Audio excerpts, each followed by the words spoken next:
Assalamualaikum warahmatullahi wabarakatuh. Waalaikumsalam. Hari ini saya yakin sekali bahwa warga NU itu adalah Islam yang baik. Iya. Baru Baru hari ini. Udah dari kemarin Enggak, gila. tapi baru hari ini. Kenapa? Karena dari tadi dikubutin dari sana sampai sini dompet nggak hilang. Keren. Loh, Masuk Pak Eko. itu bukti. Itu bukti ya? Mungkin Gus Miftah nggak tahu. Apa tuh? Pada saat kita Jumatan, pada saat itu kita ada Jumatan dengan Gus Ini Miftah. Jumatan perdana waktu Iya, itu. betul.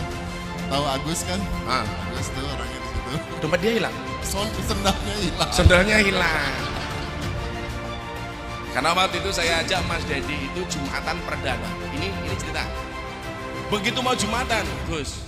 Ini rebutan masjid-masjid di sekitar Mas Dedi itu bagaimana supaya masjidnya dikunjungi sama Mas Dedi. Begitu saya lihat ternyata RCTI, rombongan celana tinggi Indonesia. Waduh.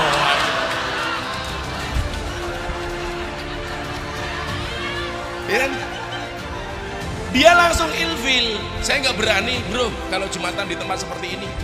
Dia takut gitu. Akhirnya saya carikan tempat masjid yang ternyata ada di daerah Bintaro, itu masjid yang sangat-sangat ahlussunnah wal jamaah seperti kita. Maka waktu itu beliau saya ajak Jumatan. Apa pengalaman pertama Jumatan? Waduh. Pengalaman, kalau sama Anda pengalaman nggak pernah baik Pak, tapi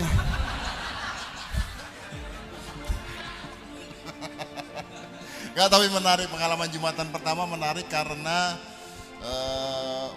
tiba-tiba wartawan di depan rumah saya banyak. Saya nggak tahu kok bisa ada wartawan yang tahu saya mau Jumatan. Karena hari itu hari Jumat. Iya, gue Makanya tahu. gua bosan sama lo, walaupun lo jadi orang Islam yang baik, tolong Jumatan cukup sekali hari Jumat saja. Tapi jangan tiap hari. iya. Tapi lu juga nggak perlu ketika wartawan nanya lu jawab iya gitu juga kan. Jadi datang semua kan. Tapi luar biasa sekali dan saya mau terima kasih buat semuanya, buat semua warga NU, buat semuanya yang ada di sini. Terima kasih banyak. Sambutannya luar biasa buat Gus Miftah. Kalau saya boleh cerita dikit kali ya. Yang bikin lo mantep masuk Islam aja nih, mereka pengen tahu. Dulu sekali ada pemuka agama lah yang bilang jangan nonton acara hitam putih Karena pembawa acaranya kafir. karena pembawa acaranya kafir. Setelah kata-kata itu keluar, saya stres. Jangan tonton hitam putih karena pembawa acaranya kafir, stres.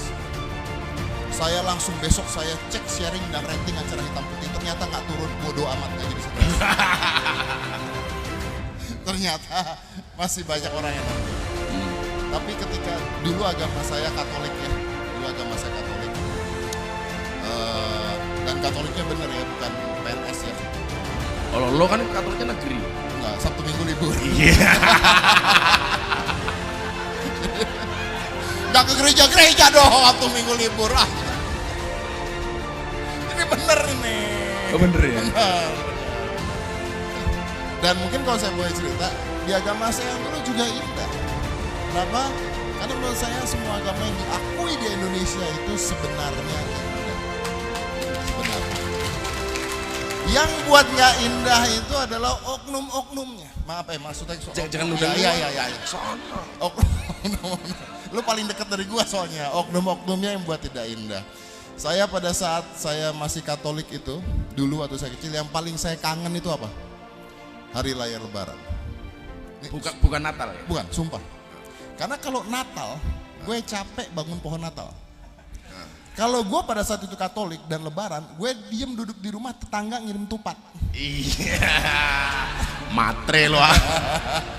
Jadi enak, ya kan? Nah, kenapa saya bangga menjadi warga NU? Subhanallah. Adalah seperti ini. Karena kalau pada saat Katolik dulu saya senang ketika hari raya Lebaran, ada lagu-lagu Islam di mall, ya kan? Ada tupat-tupat di mall. Dan kenapa saya merasa tepat saya berada di sini? Ini rahasianya. Karena ketika saya berada di sini, saya yakin Natal nanti masih ada di mana. Ya, Saya yakin semua agama di Indonesia akan dihargai. Seperti tadi Pak Kiai bilang, toleransi. Dan saya yakin toleransi itu akan ada selamanya. Pancasila akan ada selamanya, NKRI ada selamanya, Indonesia ada selamanya. amin. Benar kata Gus Miftah, masuknya lewat pintu yang tepat. Alhamdulillah. Bukan Anda. Ya. Jadi satu ketika Dedi itu pernah telepon saya gara-gara ada stand up komedi namanya Coki Muslim. Dibully gara-gara masak daging babi dengan kurma. Saat itu Kiai diancam bunuh. Itu penistaan agama. Dia telepon saya, akhirnya kita bikin YouTube. Gus, apa benar orang masak daging babi itu dengan kurma itu penistaan agama? Waktu itu saya jawab, sejak kapan benda mati punya agama? Seolah-olah kalau babi itu pasti Kristen, kalau kurma itu pasti Islam. Waktu itu. Jadi kemudian dia mengatakan begini, kok Islamnya galak seperti itu sih Gus? Waktu itu. Orang tidak mau menanam pohon cemara gara-gara jadi lambang Natal. Saya jawab, sejak kapan pohon itu? Dia saya tanya, coba kamu jawab, cinta itu dari mata turun ke hati atau dari hati naik ke mata? Jawaban dia waktu itu adalah dari mata turun ke hati. Maka saya bilang, kalau cinta itu dari mata turun ke hati, maka seumur hidup sampai mati kita tidak akan pernah cinta kepada Allah. Kenapa? Karena mata kita tidak pernah melihat Allah. Kalau cinta itu dari mata turun ke hati, maka kita tidak akan pernah cinta Kanjeng Nabi. Karena mata kita tidak pernah melihat Kanjeng Nabi. Kalau cinta itu dari mata turun ke hati, orang buta itu tidak akan pernah merasakan indahnya cinta. Kenapa? Karena matanya tidak bisa melihat pasangannya. Maka saya bilang sama dia, kenapa ajaran agama itu tidak semuanya rasional? Karena kalau semua ajaran agama itu rasional, maka tidak ada bedanya agama dengan ilmu pengetahuan. Orang nggak usah punya agama, cukup kuliah. Dan ternyata menurut beliaunya ini rasional. Jadi lo rasional bro, tapi kalah rasional sama gua. Aduh. Saya tuh sebenarnya seneng masuk Islam tuh bangga. Saya cuma nggak kuat sama netizen. Aha, ini yang jadi persoalan. Begitu datang ke tempat Kiai Ma'ruf, ditelepon sama Pas Pampres. Gus, mau nggak Dedi diajak sholat maghrib berjamaah? Padahal baru jam 1 sahadat, jam setengah 6 ditelepon. Begitu saya bilang sama dia, bro, diajak sholat maghrib berjamaah sama Kiai Ma'ruf, langsung botaknya kemeringat Pak. Ya itu. Iya kan, tapi ya, ini sekarang keringetan. sudah sama kan? Sekarang keringetan. Akhirnya saya praktek sholat di depan Master Dedi itu cuma 3 menit. 3 menit. Saya kasih gerakan inti. Begitu wudhu saya masuk maaf saya potong. Praktek sholat 3 menit di dalam mobil. Berdua. Pakai sujud-sujudnya. Kalau ada orang lihat di luar kayak ngapain?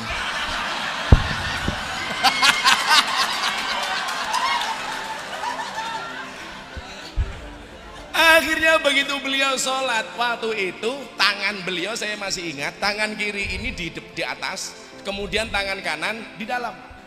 Begini, dikritik habis jadi Corbuzier. Gimana sholatnya, gerakannya salah dan lain sebagainya. Kan dia tanya sama saya begini, nanti sholatnya gimana bro? Begini caranya. Pokoknya nanti Kiai Ma'ruf amin seperti apa, sebagai makmum kamu ikut. Kiai berdiri, kamu berdiri. Kiai sujud, kamu sujud. Kiai rukuk, kamu rukuk. Begitu masuk, saya jadi ingat ceritanya Gus Dur tahun 2005.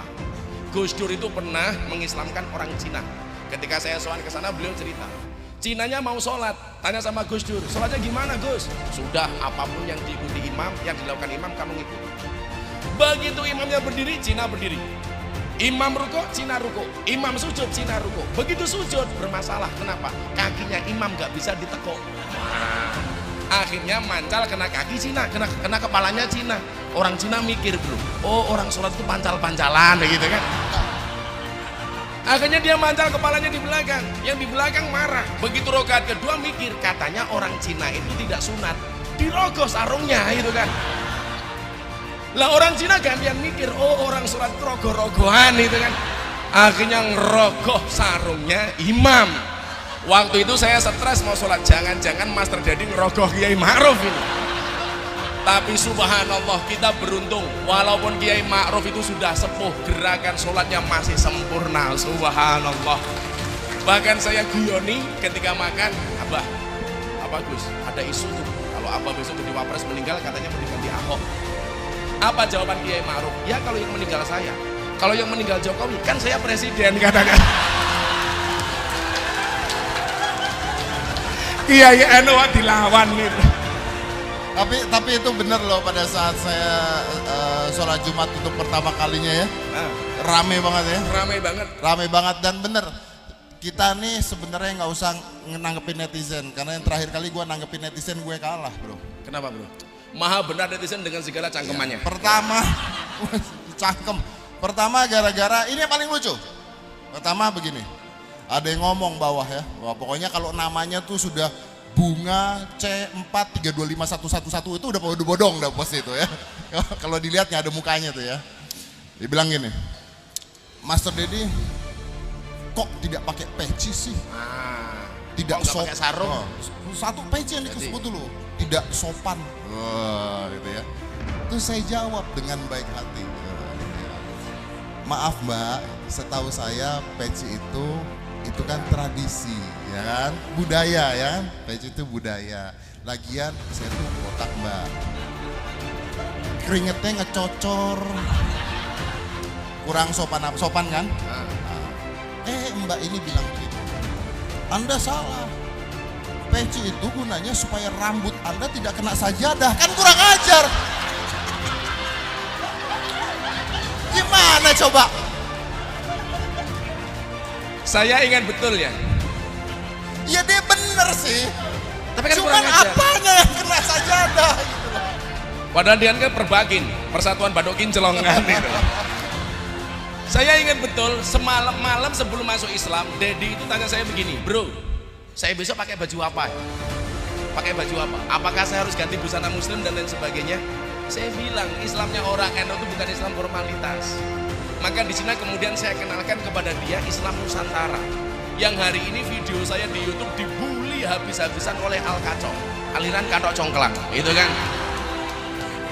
Katanya Islam Nusantara itu bertentangan dengan Islam rahmatan lil alamin. Saya jawab, itu namanya jaga sembung bawa golok, gak nyambung blok. Sehingga kemudian apa? Begitu dia mau masuk Islam diributkan sama orang itu soal pakaian, soal kopiah. Begitu mau berangkat Jumatan ditanya, kenapa kok gak pakai sarung? Ingat gak? Kenapa nggak pakai sarung? Maka saya jelaskan sama dia, ini loh bro, cerdasnya orang-orang NU yang dimotori oleh Pak Kiai Said.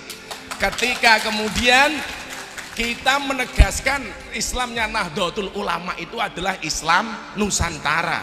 Maka begitu Dedi tanya sama saya, konsepmu bagaimana Gus? Saya jawab, konsep dakwah saya adalah membudayakan agama, bukan mengagamakan budaya. Jadi mohon maaf, orang Indonesia sekarang itu semangat Islamnya tinggi, tetapi tidak didukung dengan ilmu yang mumpuni. Maka yang terjadi NKTA, nafsunya kuda, tenaganya ayam. Saya kasih contoh bro, ketika tadi Pak Kiai menyebut hubul waton minal iman. Saya pengajian nasionalisme di Surabaya, turun dari panggung, ada orang tanya, Ustadz, seumur-umur saya gak pernah dipanggil Ustadz. Begitu saya lihat ternyata FJR, Front Jenggot Rasul, gitu kan? Masuk Pak Iko. Tanyanya apa Kiai? Nyuwun sewu. Ustadz saya mau tanya, hubul waton minal iman itu hadis riwayat siapa? Saya langsung ngulus dada, dadanya istri saya. Ya Allah.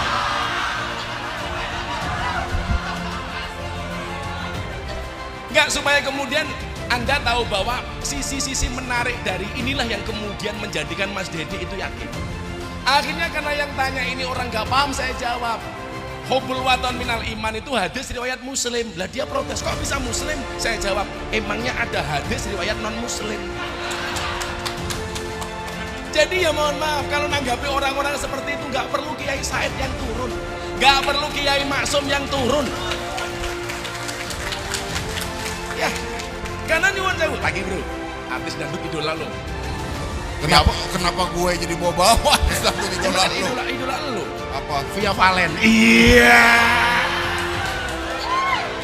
Via Valen jadi idola gue gara-gara tiap hari lu ngirimin foto dia ke gue. Tanya begini sama saya, Gus, saya kemarin di demo sama orang. Kenapa, Nduk? Gara-gara saya menyanyikan lagu Din As-Salam di panggung dangdutan. Mereka bilang Via Valen gak pantas menyanyikan sholawat di panggung dangdutan dengan pakaian terbuka. Lah Via tanya sama saya, apa bener Gus, Din As-Salam itu sholawat? Saya bilang, iya gobloknya orang sekarang setiap qasidah dikira sholawat. Berarti boleh, boleh. Jangankan kamu di panggung dangdutan nyanyi Din As-Salam, karo ngising we oleh kok tak bilang gitu. Coba kalau Dedi di kamar mandi kan sambil nyanyi nggak apa-apa bro. Begitu duduk toilet kamu nyanyi.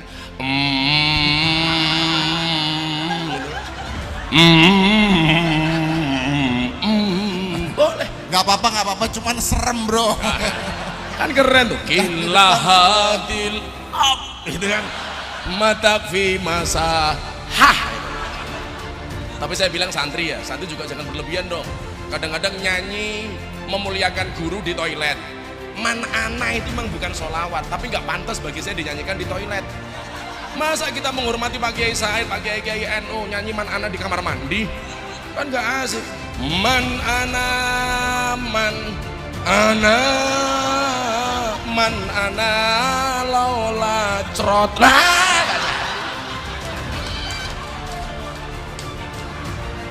Maka disinilah kemudian saya sampaikan kepada Dedi, you harus bisa membedakan mana budaya, mana agama.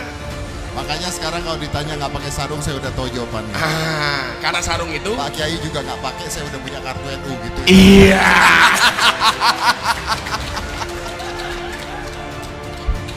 Coba sebelum saya lanjutkan Mas Dedi, barangkali ada yang sampaikan. Bukan pesan-pesan terakhir, bukan. Bukan saya bilang. Ya, mungkin cepet aja ya, mintanya. Itu dia kenapa saya bang apa tuh ngomong belum Ya cepet, enggak cepet saja. Amplopnya juga nggak jelas, santai lah.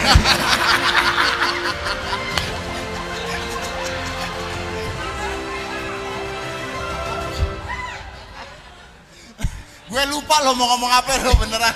Gara-gara lo bener deh.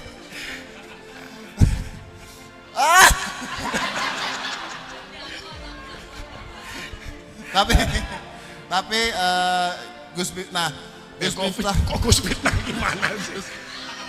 Gus Fitnah, Gus Miftah ini nggak pernah manggil saya kafir dulu. Sama sekali. Pernah sekali manggil saya kafir. Yon.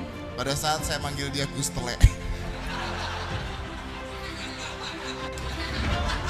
Jangan-jangan lo penggemarnya Gus Nur lo.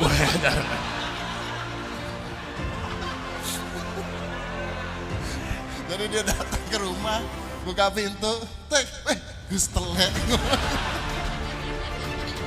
Terus dia bilang, kafir katanya. Salah satu yang membuat Dedi senang itu adalah keputusan Nahdlatul Ulama ketika kemarin kita di Jawa Barat yang tidak memanggil orang kafir tapi dengan menggunakan istilah non muslim. Itu sangat membekas di hati Deddy Corbuzier. Alhamdulillah. Saya bilang sama dia, bro, yang guyonan kita itu, kalau orang dulu kan biasa kan, orang beda agama guyon macam-macam.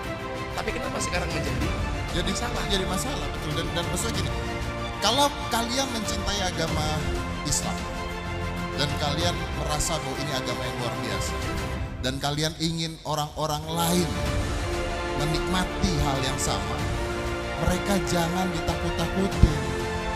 Karena kalau mereka ditakut-takutin, mereka akan menjauh. Ya. Kalau mereka dilawan, mereka dimarahin, mereka akan menjauh. Termasuk soal Askar. Betul. Pada saat saya mualaf, banyak yang nanya ke saya. Ya ada lah. Aska gimana anak saya? Aska gimana? Aska mualaf nggak? Aska muslim nggak? Wah kalau Aska tidak muslim, dosanya ditanggung bapaknya. Saya bilang sama dia, gua kagak jadilah. Karena dia ketakutan. Anak gue nggak masuk, gue yang dosa. Lu gimana sih? Gue bilang gitu. Iya dong.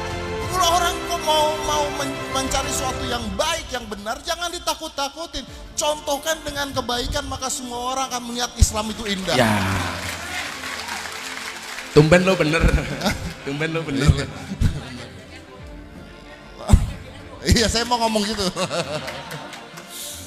Jadi itulah pengalaman Mas Dedi yang alhamdulillah saya minta doanya, beliau baru proses belajar. Termasuk kemarin beliau saya ajari ngaji kan, saya cari turutan nggak dapat. Akhirnya saya dapat Iqra. Oh, begitu saya kasih dia ajaran kan, baru jilid 1. Oh iya. Begitu baca saya lihat saya ketawa. A. Ba. Tapi bagi saya ini proses luar biasa, dan wallah setelah saya mengislamkan Mas Dedi, hampir setiap hari saya mensahadatkan orang sampai hari ini. Dan rata-rata jawabannya adalah karena begitu menyenangkannya hubungan Gus Miftah dengan Mas Dedi. Ya, karena saya itu. Walah pede loh. Tadi kan Anda sendiri yang Salah ngomong. satunya. Anda setelah saya, Anda mensyahadatkan banyak orang. Iya. Karena melihat Anda dengan saya. Tapi tapi hidayah bukan urusan lo, urusan Allah. Yeah. Tepuk tangan untuk Mas Dedi Corbuzier. Terima kasih bro.